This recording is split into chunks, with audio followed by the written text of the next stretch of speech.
فلاں صحابی کے پاس چلا جا، اس کے پاس لڑکی ہے، میری طرف سے جا کے پیغام دے دے۔ اس نے پیغام دیا، منظور ہو گیا، بڑا خوشی خوشی آیا، آ کے کہنے لگا کالی کملی والے صلی اللہ علیہ وسلم میرا کام بن گیا، میرا گھر بسے گا، میری چوک بسے گی، میرا گھر آباد ہوگا، مگر میرے پلے کچھ نہیں۔ فرمایا جا عثمان غنی سے 300 درہم قرض لے لے، تیرا قرض میں محمد الرسول اللہ ادا کروں گا۔ وہ کتنے خوش نصیب ہوں گے لوگ جن کی امداد شادی میں حضور فرمائے اور ضامن بن رہے۔ عثمان غنی کی خدمت میں گئے رضی اللہ تعالی عنہ کہ مجھے حضور نے بھیجا ہے، 300 درہم قرض دے دے، حضور نے مانگا ہے، حضور ضامن ہے صلی اللہ علیہ وسلم۔ 300 لے کر کے بازار گیا، کچھ کپڑا خریدا، کچھ برتن لیے، کچھ ساز و سامان بنایا، جھونپڑی کی تیاری کی۔ اتنی دیر میں مدینے میں اعلان ہو گیا انفروا فی سبیل اللہ، اور مسلمانوں آؤ میدان میں، کفر نے اسلام کو للکارا ہے، تیار ہو جاؤ لڑائی کے لیے۔ کیسے ذہن بنا دیے تھے مدنی کریم صلی اللہ علیہ وسلم نے، اسو تو ایسا ہو، اس لیے کہتا جفا جو ہوتی ہے اس کو میں وہ جفا ہی نہیں، جفا جو ہوتی ہے اس کو میں وہ جفا ہی نہیں، اور جو بے ستم ہو محبت اس میں کوئی مزہ ہی نہیں، جو کسی کے فرمان پہ مار کھائی جائے بڑی لذت آتی ہے۔ صحابی حضور کی خدمت میں نہیں جاتا اور میرے آقا جہاد میں جاؤں یا شادی کروں، آپ مجھے حکم دیں جو فرماؤ گے کروں گا، حضور کی خدمت میں نہیں جاتا، شادی کا پروگرام خود بخود ملتوی کر دیتا ہے۔ اسلام کی عظمت بڑی شے ہے، شادی کے مقابلے میں کوئی شے نہیں۔ زیور واپس کر دیے، کپڑا واپس کر دیا، برتن واپس کر دیے، گھوڑا تلوار لی، میدان جہاد میں سب سے آگے جا کے ٹکرا گیا اور زخم کھا کر شہید ہو رہا ہے۔ حضور میدان جہاد میں تشریف لائے، فرمایا میرا دیوانہ شادی میں مصروف ہوگا، کسی نے جواب دیا نہیں، وجرحت جرحا شدیدا، یا رسول اللہ ہمارے ماں باپ آپ پہ قربان ہو جائے، وہ پیچھے نہیں، وہ تو 80 کے قریب زخم کھائے ہوئے نڈھال پڑا ہے۔ اللہ اکبر، سبحان اللہ، تلواروں تیروں کے 80 کے قریب زخم آئے۔ رحمت عالم صلی اللہ علیہ وسلم کا دریائے کرم جوش میں آیا، فرمایا اٹھا کر کے جلدی میرے پاس لے آؤ۔ صحابہ اٹھا کے لائے، رحمت والی گود میں سر رکھ دیا۔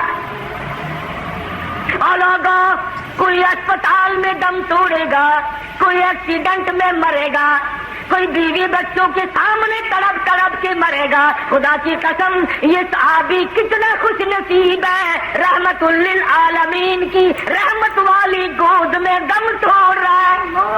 نعرہ تکبیر، سارے صحابہ اور مدنی کریم صلی اللہ علیہ وسلم نے آخری وقت میں پیشانی پہ بوسہ دے کر کے فرمایا فزت برب الکعبہ، اور نوجوان رب کعبہ کی قسم تو بڑا کامیاب ہے۔ حضور کی گود میں دم توڑ رہا ہے، کیا خوش نصیب ہے، دیدار کرتا ہوا جا رہا ہے رحمت عالم کا، گود حضور کی، دیدار حضور کا، ہاتھ حضور کا، پیشانی حضور چوم رہی ہے۔ ارے لاکھوں مر میں قربان کر دو اس صحابی کے ایک شہادت میں۔ اور پھر توجہ کرنا، ایک بات بتاؤں، بخاری شریف کی روایت میں ہے کہ صحابی کا جب دم ٹوٹنے لگا، جب آخری وقت آیا، حضور کی گود میں سے اچھل کر تڑپ کر اپنا رخسار حضور کے قدموں پہ رکھ دیا، حضور کے قدموں میں دم دے دیا۔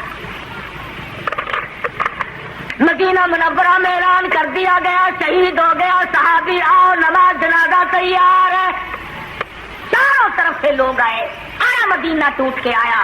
جب جنازہ لے کے چلنے لگے ابو ہریرہ نے دیکھا کہ مدنی کریم صلی اللہ علیہ وسلم اپنے قدم مبارک بچا بچا کر کے رکھ رہے ہیں جیسا کہ کانٹوں سے بچایا جاتا ہو, روڑوں سے بچایا جاتا ہو. ابو ہریرہ نے پوچھا میرے آقا اینٹ نہیں, روڑا نہیں, پتھر نہیں, آپ کس چیز سے قدم مبارک بچا رہے ہیں؟ فرمایا کہ صحابی نے شادی والی عمر بھر کی تمنا, عمر بھر کی حسرت کو, عمر بھر کے ارمان کو, عمر بھر کی آرزوؤں کو حضور کے لائے ہوئے اسلام کی عظمت پہ قربان کر دیا. حضور فرماتے ہیں انی ارا مالا ترا, میں تمہیں کیا بتاؤں, اس کا جنازہ پڑھنے کے لیے آسمان سے 4000 فرشتہ آیا ہوا ہے.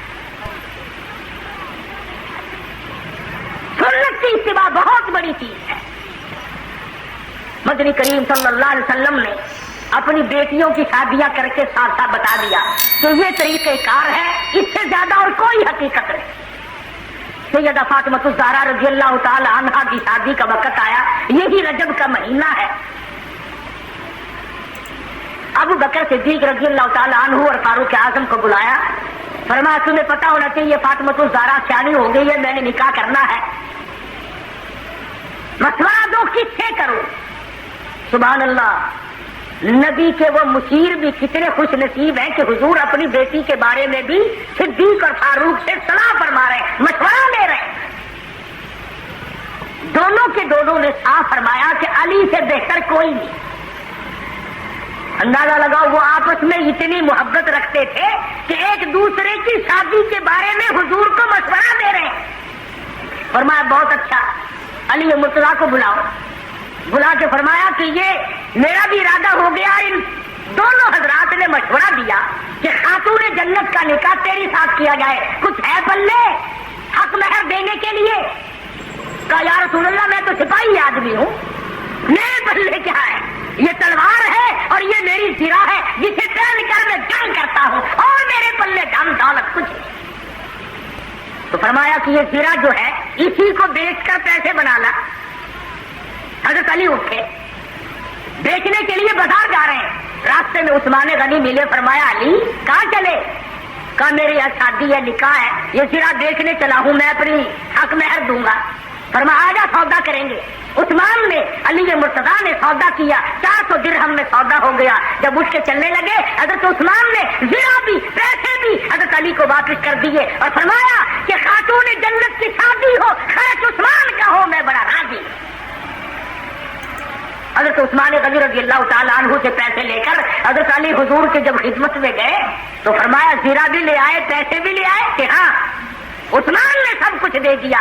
حضور صلی اللہ علیہ وسلم کے بے ساختہ ہاتھ اٹھ گئے. فرمایا عثمان تجھ پر خدا رحم کرے, تو نے ساری عمر میرا ہاتھ بچایا. تو حضرت عثمان غنی سے حضور بڑے راضی تھے. ایک چکی خریدی گئی, ایک مشکیزہ خریدا گیا, اور حضور صلی اللہ علیہ وسلم نے سادگی کے ساتھ نکاح فرمایا اور رخصت کر دیا. اور خود حضور سر پہ ہاتھ پھیر کر رخصت فرمانے کے لیے تشریف لے گئے اور برکت کی دعا کر کے واپس آ گئے. بتانا یہ چاہتا تھا کہ شادیے کو لمبی چوڑے پکھنڈ اور یہ جو بنانا ہے وہ ہم نے بنائے. یہ سارے کا سارا رسموں کا کنواں ہم نے کھودا ہے. مہینوں پہلے انتظامات, مہینے پہلے بعد کو انتظامات, پھر لینا دینا. آج کل ویسے بھی چیزیں نہیں ملتی, مار سر میں درد ہو جاتا ہے کہ چینی کیسے پیدا کرے, گھی کیسے پیدا کرے, کہاں سے لائے اور کیا کیا جائے. میں یہ کہتا ہوں کہ لوگوں سادگی پہ آ جاؤ, نبی کی سنت پہ آ جاؤ, نبی کی غلامی میں آ جاؤ, اللہ اس کے رسول کے فرمان پہ آ جاؤ, سارے مسئلے چٹکیوں میں حل ہو جائیں. انشاءاللہ کوئی تکلیف نہیں کسی کو ہوگی, بالخصوص شادی کے بارے. آج غریب آدمی سوچتا ہی رہ جاتا اور بنتا ہی کچھ نہیں. تو صحابہ کرام نے اپنی زندگیوں میں ایسی تبدیلی کی تھی. سیدنا سلمان فارسی نے حضرت طلحہ سے کہا کہ طلحہ فلاں صحابی کے پاس لڑکی ہے, میں نکاح کر لوں گا, میرا بھی گھر بس جائے گا, ذرا تو پیغام دے کے آ. حضرت طلحہ جب پیغام دینے گئے تو گھر والوں نے کہا کہ بھائی سلمان کو تو ہمارا پروگرام نہیں بنتا, البتہ اگر تو چاہے تو ہم ابھی نکاح کرتے. انہوں نے کہا چلو میرا ہی کر دو. وہ نکاح ہو گیا. 8 دن یا 15 دن یا مہینے کے بعد حضرت سلمان کی نظر پڑی. فرمایا طلحہ یار تیرے ذمہ کام لگایا تھا, جواب نہیں دیا. حضرت طلحہ نے گردن جھکا دی. فرمایا میں شرم کے مارے تیرے پاس نہ گیا